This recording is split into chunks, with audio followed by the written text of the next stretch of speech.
Times news channel देखे आप सभी दर्शकों का बहुत बहुत स्वागत है। मैं हूं रमनदीप कौर।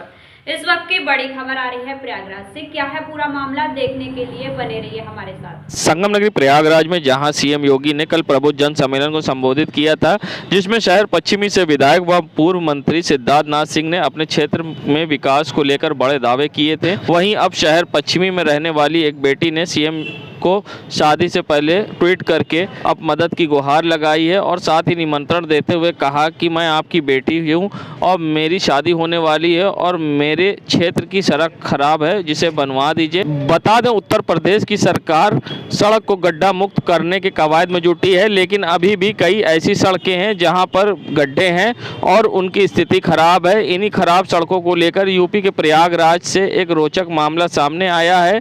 दरअसल दुल्हन बनने जा रही एक युवती ने मुख्यमंत्री योगी आदित्यनाथ को अपनी शादी का निमंत्रण भेजकर उनसे आग्रह किया है और साथ ही युवती ने सीएम योगी से सड़क बनवाने और आसपास गंदगी को दूर करने की अपील की है। नुकुश ने अपने ट्वीट पर लिखा है, माननीय मुख्यमंत्री जी, 7 दिसंबर को मेरी शादी है जिसमें आप सादर आमंत्रित हैं। कृपया करके मेरे मोहल्ले की सड़क बनवा दीजिए जिससे आपको और मेरे मेहमानों को आने में दिक्कत ना हो। इसके अलावा युवती ने लिखा, सर मेरे एरिए में पिछले 15 साल से कोई काम नहीं हुआ है। रोड और यहाँ गंदगी रहती है हमेशा। डेयरी चालकों के द्वारा गोबर और डेंगू का गढ़ बना दिया गया है। वहीं सीएम योगी को ट्वीट करने वाली नुकुश ने इस मामले पर क्या कुछ कहा है, आइए सुनाते हैं। 7 दिसंबर को मेरी शादी है। मैंने माननीय मुख्यमंत्री जी योगी आदित्यनाथ सिंह को ट्वीट किया है कि यहाँ पे रोड बहुत ख़राब है, तो रोड जल्द से जल्द बन जाए ताकि मेरे और उनके मेहमानों को आने में कोई आपत्ति ना हो। दिक्कत भी ना हो। सॉरी, किस तरह की दिक्कतें हैं इस खराब सड़क की वजह से? रोड बहुत ज़्यादा ख़राब है जिसकी चोट लग जाती है, गाड़ियाँ अच्छे से नहीं आ जाती, टायर पंचर हो जाते हैं, पैदल नहीं चल पाते और जो थोड़े एजेड हैं वो भी नहीं चल पाते हैं, उनको पैर की समस्या होती है। और क्या कहते हैं, उनको इनवाइट किया योगी आदित्यनाथ जी को ताकि उनको भी आने में कोई प्रॉब्लम ना हो। और यहाँ पे बहुत ज़्यादा गंदगी हो गई है, गोबर और ये सब चीज़ें बहुत ज़्यादा है और उस वजह से डेंगू का बहुत प्रकोप हो गया है, जिससे हम सबको घर में डेंगू और सब चिकनगुनिया हो चुका है। तो माननीय मुख्यमंत्री जब आए तो उनको भी इस डेंगू से सुरक्षित रहे। अब क्या कहेंगे सीएम साहब से? जल्द से जल्द 2-4 दिन के अंदर रोड बनवा दें, ये अपील कर रही है। जी। सर्दी के दिनों में कोहरे का असर एक तरफ जहां आम जनजीवन को प्रभावित करता है, वहीं अच्छा खासा असर रेल यातायात पर भी पड़ता है। कोहरे की वजह से विजिबिलिटी कम हो जाती है और ट्रेनों का परिचालन प्रभावित होता है। वहीं रेल विभाग ने कोहरे से लड़ने के लिए सारी तैयारी पूरी कर ली है और खंभों पर विजिबिलिटी रिफ्लेक्टर अन्य उपकरण भी लगाए गए हैं। CPRO हिमांशु शेखर उपाध्याय के अनुसार रेलवे के द्वारा पूरी तैयारी कर ली गई है। साथ ही उन्होंने कहा कि ट्रेन की रफ्तार से ज़्यादा यात्रियों की सुरक्षा हमारे लिए ज़्यादा जरूरी है। ही रेलवे प्रशासन द्वारा सर्दियों के मौसम में होने वाले घने कोहरे की स्थिति को ध्यान में रखते हुए होने वाले परिचालन कठिनाइयों के कारण पूर्व उत्तर रेलवे के क्षेत्र अधिकार में चलने वाली 14 गाड़ियों को अलग अलग तरीके से निरस्त करने का फैसला किया गया है। कोहरे के कारण संरक्षित रेलवे परिचालन को सुनिश्चित करने के दृष्टिकोण से 1/12/2022 से 28/2/2023 तक कुछ ट्रेनों के परिचालन रद्द तथा कुछ ट्रेनों को परिचालन के दिनों में कमी की गई है, जिनमें से मुख्य रूप से 14 ट्रेन शामिल हैं, जिनके नाम हटिया आनंद विहार हटिया, चंडीगढ़ प्रयागराज संगम चंडीगढ़, आनंद विहार सीतामढ़ी आनंद विहार, लोकमान्य तिलक टर्मिनल हरिद्वार लोकमान्य तिलक टर्मिनल, वाराणसी शक्तिनगर वाराणसी सिंगरौली वाराणसी, चौपन प्रयागराज चौपन है। जैसा कि सभी को पता है, उत्तर मध्य रेलवे कोहरा प्रभावित क्षेत्रों में आता है। कोहरे के हिसाब से हमने विशेष तैयारियां शुरू कर दी हैं और तैयारियां हमारी लगभग समाप्त हो चुकी हैं जो करनी थी हमें। ऑटोमेटिक सिग्नलिंग क्षेत्र में मॉडिफाइड सेमी ऑटोमेटिक सिग्नल की टेस्टिंग वो ठीक से काम कर रहे हैं कि नहीं कर रहे हैं। दूसरा, जितने भी हमारे फील्ड स्टाफ हैं, स्पेशली लोको पायलट और गार्ड, इनका विशेष प्रशिक्षण किया जाता है, इनको काउंसलिंग की जाती है, कॉम्पिटेंसी सर्टिफिकेट दिया जाता है। ये सभी प्रक्रिया पूरी हो चुकी है।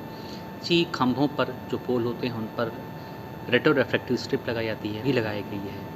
लेवल क्रॉसिंग पर जो हमारे गेटमैन कार्य करते हैं उनका विशेष प्रशिक्षण करा दिया गया है, काउंसलिंग जो होती है वो करा दी गई है।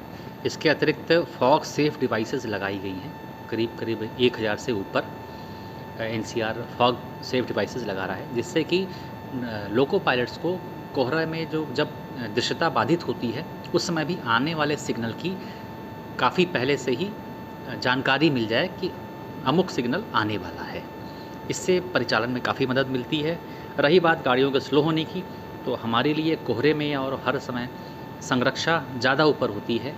यात्रियों की संरक्षा, सेफ्टी हमारे लिए ज़्यादा इम्पॉर्टेंट है, तो कोहरे में इसका विशेष ध्यान रखा जाता है। विजिबिलिटी पुअर होती है, जिसकी वजह से गाड़ियों की स्पीड कम होती है। हाँ, कुछ ट्रेन्स कैंसिल की गई हैं, जिनकी सूची समय समय पर आप मीडिया बंधुओं को तमाम संचार माध्यमों के द्वारा प्रकाशित करवा दी गई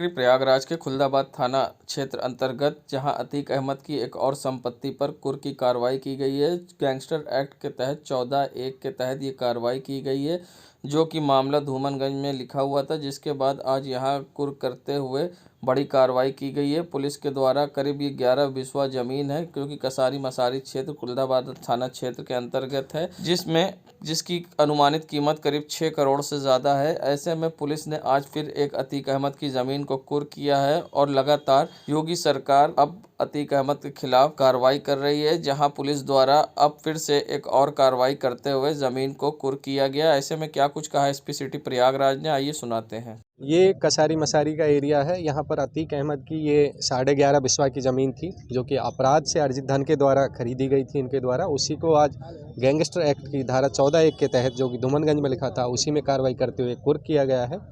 और इसकी अनुमानित कीमत है वो 6 करोड़ 60 लाख की बताई जा रही है।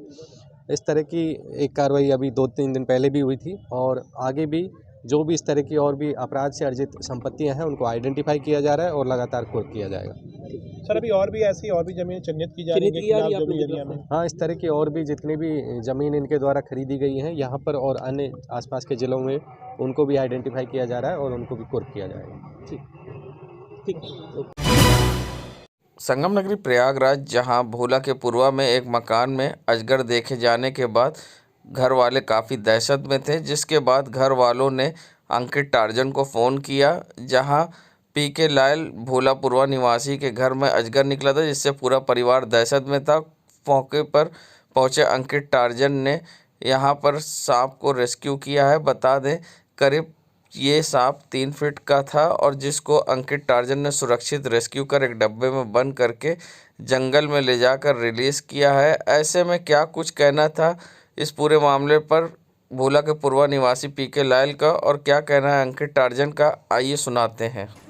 आज हमारे यहाँ जो है सांप निकला, तो अंकित भैया का जो है नंबर हमारे पास अखबार से नोट था, तो वो हमने फ़ोन करके बुलाया, तो 10-15 मिनट में आ करके उन्होंने उसको पकड़ लिया है। आपका नाम? हमारा नाम पीके लायल, भोला का पूर्वा।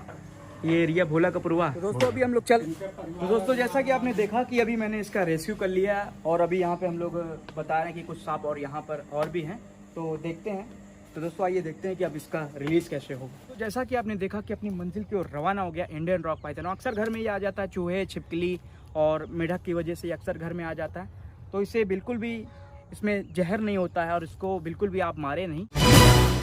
संगम नगरी प्रयागराज, जहां डिप्टी सीएम ब्रजेश पाठक ने कुंभ को लेकर बड़ा बयान दिया है। उन्होंने कहा है मुख्यमंत्री की अध्यक्षता में बैठक हुई है और इस बार करीब 40 करोड़ से ज़्यादा लोगों की आने की संभावना है। तो साथ ही उन्होंने मैनपुरी चुनाव पर बड़ा बयान दिया है। साथ ही उन्होंने कहा है कि पहली बार निर्भय के साथ चुनाव होने जा रहा है, और क्या कुछ कहा है उन्होंने चुनाव को लेकर, आइए सुनाते हैं। मुख्यमंत्री जी की अध्यक्षता में माननीय डिप्टी सीएम के साथ विस्तृत विचार विमर्श विभागवार हुआ है। ऐतिहासिक होगा, दुनिया भारतीय संस्कृति के नज़ारे को देखेगी और करोड़ों लोग आने वाले हैं। अनुमान है पिछली बार 24 करोड़ लोग आए थे, लगभग 40 करोड़ का, मुझे लगता है कि लगभग 50 करोड़ लोग आएंगे और ये ऐतिहासिक कुंभ होगा और इस भारतीय संस्कृति की छटा को दुनिया के लोग देखेंगे और देव देवता और गंधर्व भी देखेंगे। उनको भी हम लोगों ने सादर आमंत्रित किया। मैनपुरी जा रहे हैं आप? मैनपुरी चुनाव? मैनपुरी अभी यहीं से जा रहा हूँ। क्या है मैनपुरी? चुनाव जीतेंगे मैनपुरी में, कोई दिक्कत नहीं है, और देखिएगा ऐतिहासिक वोटों से जीतेंगे, प्रचंड बहुमत से हम जीतेंगे। अखिलेश जी के लिए क्या कहेंगे? देखिए, पहली बार वहाँ चुनाव ऐसा हो रहा है कि लोग निर्भय होकर वोट डालने जा रहे हैं, और वो निर्भयता कानून व्यवस्था के कारण, योगी जी के कारण, माननीय मोदी जी के कारण गरीब कल्याण योजना जन जन तक पहुंची है। और इस चुनौती को आप सोचिए कि हमने स्वीकार किया है कि निष्पक्ष इस बार एक एक मतदाता बूथ तक पहुंचेगा और वोट डालेगा, कमल को खिलाएगा। ठीक। संगम नगरी प्रयागराज, जहां नगर निकाय चुनाव से पहले ही उल्लंघन होने लगा था और सार्वजनिक स्थान पर प्रत्याशियों द्वारा होर्डिंग लगाई जा रही थी, जिसके खिलाफ अब नगर निगम ने अभियान चलाया है। बता दें, जहां खबर को प्रमुखता से दिखाया था, जिसके बाद नगर निगम ने संज्ञान लेते हुए ये कार्रवाई शुरू की है। नगर निगम के द्वारा अब सड़कों पर लगाए गए सार्वजनिक स्थानों पर राजनीतिक पार्टियों के बोर्ड को हटाने की कार्रवाई शुरू की गई है, जिसमें नगर निगम ने आज ये अभियान चलाया, जिसमें शहर के खुलदाबाद, पुराने शहर व धूमनगंज, प्रीतम नगर कई क्षेत्रों से नगर निगम ने होर्डिंग हटवाई है। बता दें, जहां नगर निगम के संचल दस्ता ने आज अभियान चलाते हुए शहर के विभिन्न इलाकों से होर्डिंग हटाई है, जहां सड़कों पर सार्वजनिक स्थान पर ये होर्डिंग लगी थी, जिस पर आज नगर निगम ने ये कार्रवाई की है और सभी होर्डिंगों को नगर निगम ने हटाया है। संगम नगरी प्रयागराज में आज़ाद हॉकर स्ट्रीट वेंडर यूनियन के प्रदेश महामंत्री रविशंकर द्विवेदी के नेतृत्व में पटरी दुकानदारों ने उजाड़ीकरण दिवस पर नगर निगम में सांकेतिक धरना दिया। सड़क किनारे, फुटपाथ, सड़क पटरी पर अपना रोजगार करने वाले सभी पटरी दुकानदारों के कानूनी संवैधानिक अधिकारों की रक्षा व आए दिन अतिक्रमण, बुलडोजर, पुलिस उत्पीड़न के खिलाफ व प्रदेश में हॉकर कानून लागू करने के लिए रेहड़ी पटरी फेरी वालों के प्रतिनिधियों के साथ नगर निगम में सांकेतिक धरना दिया। अपर नगर आयुक्त अरविंद राय को रविशंकर द्विवेदी ने 11 सूत्री ज्ञापन भी अपनी मांगों को लेकर सौंपा है। एक, मुख्य बाजारों के आसपास की वेंडिंग जोन बनाई जाए। दूसरा, पिकअप वेंडिंग को बनाया जाए। तीसरा, 50 वर्ष पुराने बेरोजगारों को प्राकृतिक रूप से विकसित किया जाए, जैसी मांगों को लेकर ज्ञापन सौंपा।